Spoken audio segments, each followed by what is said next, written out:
Imagine waking up in the freezing mud of a wartime battlefield, artillery shaking the ground beneath you, with only one thing standing between you and total exhaustion: a steaming metal mud of hot black coffee. When we look back at World War II, we usually talk about tanks, fighter planes, and massive fleets of ships. But what if one of America's most vital secret weapons was actually brewed inside a coffee pot?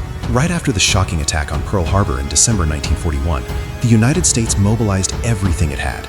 Along with steel, oil, and ammunition, the U.S. Army made a staggering move. They requisitioned 10 times more coffee than the entire previous year. To military strategists and the U.S. War Department, coffee was considered an absolute necessity for troop welfare. It kept exhausted pilots alert during grueling night flights, provided warmth to shivering soldiers in muddy trenches, and delivered an invaluable boost of morale when things looked bleakest.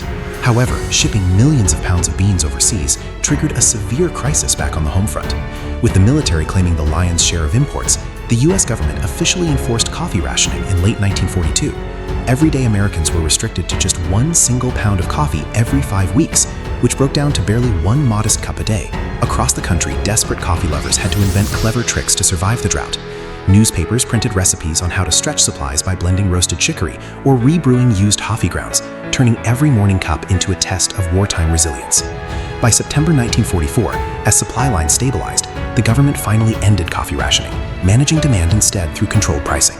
Less than a year later, America's caffeine-fueled soldiers marched victorious across Europe and the Pacific, bringing an end to the deadliest conflict in human history.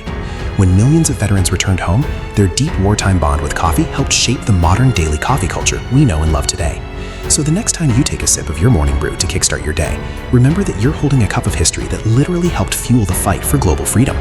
If you loved this fascinating dive into hidden history, don't forget to hit the like button, share this video with your fellow coffee lovers, and subscribe to the channel for more untold stories from the past. Thanks for watching.